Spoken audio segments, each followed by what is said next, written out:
안녕하세요, 유세입니다. 오늘은 직원들이 인정하는 센스 넘치는 리더라는 주제로 함께 하겠습니다. 직장 상사가 후배보다 훨씬 더 훌륭한 인성과 실력을 가지고 있을까? 이런 질문을 던지면 쉽게 대답하지 못하는 경우도 있어요. 그죠? 왜냐하면 현실에서 좀 이렇게 수준 이하의 리더나 직장 상사도 있게 마련이니까요. 물론 전제는 있어요. 인정받았으니까 그 자리에 진급한 거죠. 책임을 맡은 거고. 근데 문제는 인정받았기 때문에 진급은 했지만 진급하고 나서 계속 성장해야만 하는 게 이제 리더의 숙명인데 스스로 노력하지 않는 리더는 결국 어떻게 돼요? 팀원들, 후배들만 못하는 수준으로 전락할 수 있어요. 왜냐하면 이제 그 리더가 되면 막 일은 많죠. 공부 안 하면 계속 구멍이 생기는 거거든요. 그래서 오늘은 그 이제 리더들이 갖춰야 될 여러 가지 능력 중에서 센스 편을 한번 훈련해 보기로 해요. 기본적인 센스를 내가 갖추고 있냐. 이제 모든 리더분들 체크해 보세요. 자, 첫 번째 타이밍이에요. 우리가 막 낄낄빠빠 이런 얘기 하잖아요. 낄 때 끼고 빠질 때 빠진다는 의미인데 이걸 제대로 모르는 경우가 많죠. 그러니까 후배들이랑 소통해야 유능한 리더라는 강박이 다들 있어요. 그래서 회식도 좀 보란듯이 하고 특별히 이제 회식 아이템도 좀 고민해보고 그런 리더들이 있죠. 어쩌다 이제 번개로 직원들하고 한잔하면 은근히 다른 팀에 이제 막 어필하든가 우리는 자주 마셔 막 이러면서 특히 직장 상사한테 나의 직장 상사한테 직원들이랑 한잔 했습니다 뭐 이렇게 이제 그 어필하는 거예요. 그래서 자기 이제 뿌듯하게 생각하고 그렇지만 그 소통이 과연 조직원들도 그렇게 생각하는지는 생각해 볼 일이라는 거죠. 여기서 센서가 있고 없고가 차이가 이제 딱 나요. 예를 들어서 부장이 이제 오늘 저녁 시간 되는 사람 밥 먹을까? 이제 이랬어요. 요즘은 이제 직장 상사도 굉장히 눈치 보면서 회식하자고 하니까. 그래서 이제 삼겹살에 막 소주 마시고 회식을 한 거예요. 굉장히 분위기 좋았어요. 그러니까 이제 1차 딱 계산하고 이렇게 딱 나오니까 직원들이 부장님 잘 먹었습니다. 막 이러면서 맥주 한 잔 더 하시죠. 이랬다고 쳐요. 그럼 거기서 어떻게 해야 될까요? 부장이? 이제 나 갈 테니까 편하게들 마셔. 이렇게 얘기했는데, 부장님 빠지면 안고 없는 찐빵입니다. 이러면서 막 붙잡는다. 그러면, 이놈의 인기가 이러면서 같이 따라가야 되겠어요, 여러분? 어떻게 해야 되겠어요? 법인카드 주고 빠지셔야죠. 네. 아니면 자기 개인 카드라도 주고 빠지셔야 됩니다. 그게 정답이에요. 자기끼리 노래방을 가든 맥주를 마시면 좀 편하게. 이제 2차는 좀 편하게 해야 되는 거죠. 끝까지 야근하는 것 같은 느낌을 줄 수는 없잖아요. 그죠? 또 다른 예를 들어볼까요? 이제 작은 회사에서 이제 이사가 이제 나와서 이제 직원들이랑 밥을 먹으러 왔는데 그 식당에 이제 다른 팀, 저쪽 다른 관리팀 직원들이 앉아서 밥을 먹는단 말이에요. 그러면 그쪽으로 와서 저 같이 먹지 오랜만인데 같이 한 잔 더 먹을까?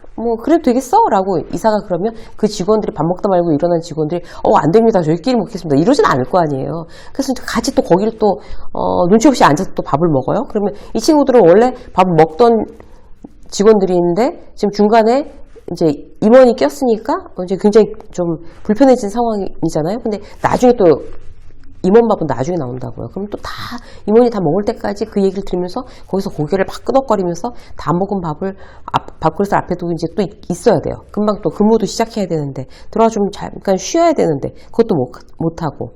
근데 이제 그렇게 밥 먹고 이렇게 같이 점심이라도 먹으니까 좋네. 또 이 사람 막 이래요. 센스 없는 겁니다, 여러분. 센스 없는 거. 밥 사주는 거 하나도 안 고마울 수 있어요. 점심밥이라도 좀 편하게 먹자라고 생각할 수 있어요.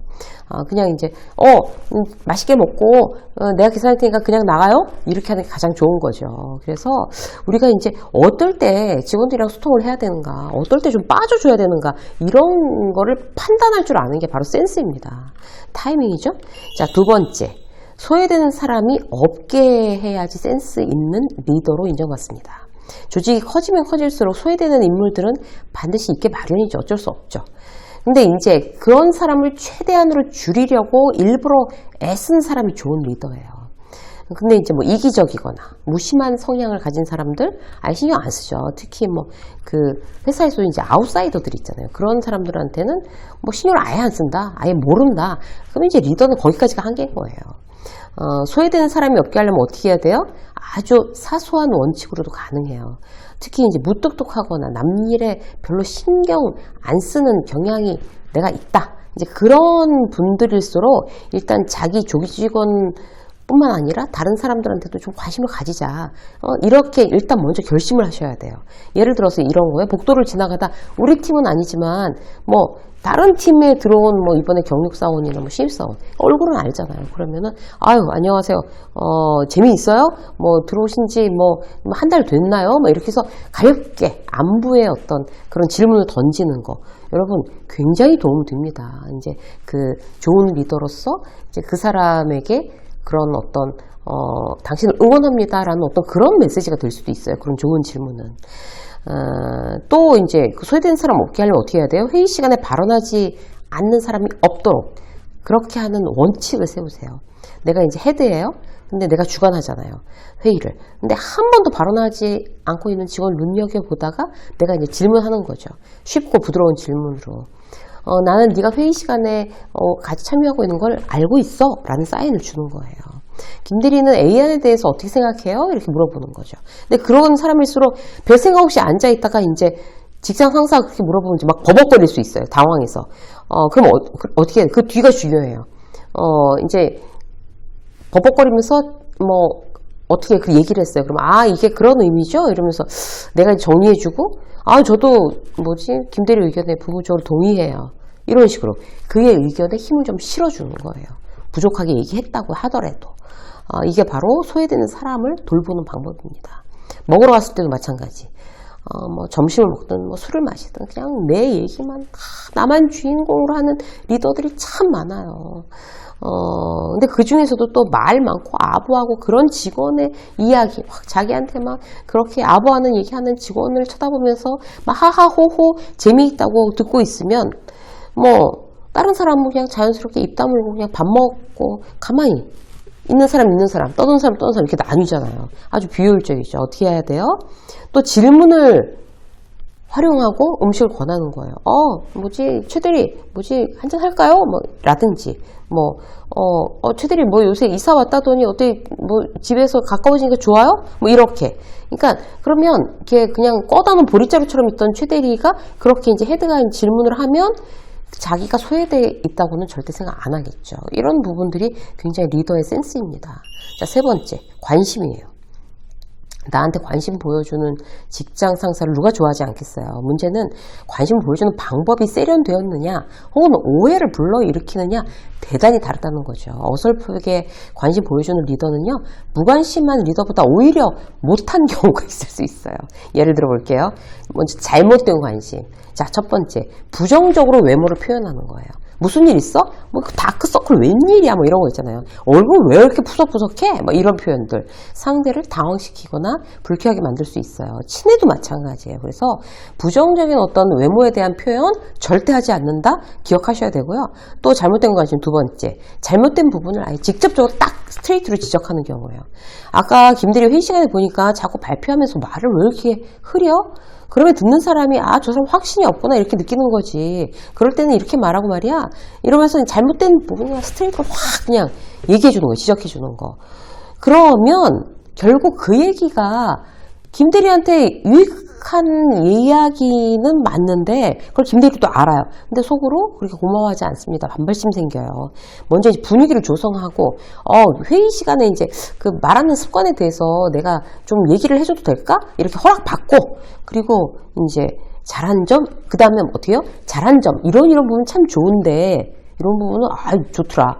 칭찬 먼저 해주고 그 다음에 고쳐야 될 점을 이렇게 마음을 다해서 얘기해 주는 거죠. 그래야지 이제 받아들이는 사람이 이제 제대로 받아들인다는 거예요. 그래서 이제 이런 어떤 잘못된 관심 조심하시고요. 그럼 바람직한 관심의 표현은 어떻게 해야 될까요? 일단 사소하게 시작하시는 거예요. 사소한 일에 대해서 기억한다는 거를 알려줄 필요가 있어요. 예를 들어서 이제 경력사원 왔어요. 근데 경력사원도 다 들어가서 이제 막 축하합니다. 그리고 이제 다 같이 가서 환영을 했는데 이제 김대리가 회를 못 먹어서 계속 매운탕, 날거 못 먹는 사람들 있잖아요. 매운탕만 먹고 있는 걸 내가 봤어요. 그리고 시간이 지나서 이제 우리 팀에서 회식을 하게 된 거예요. 김대리는 우리 팀 사람인데. 그래서 이제 딴 직원이 어디 요 앞에 횟집으로 할까요? 라고 하면, 이 김대리 회 못 먹어. 고깃집으로 해. 이렇게. 그렇게 한마디 하면 바로 김대리는 내 편 되는 겁니다. 직장 상사한테 굉장히 감동하는 거죠. 사소한 일을 기억해 줬으니까. 자, 또 좋은 관심 어떤 거예요? 선을 넘지 않는 거예요.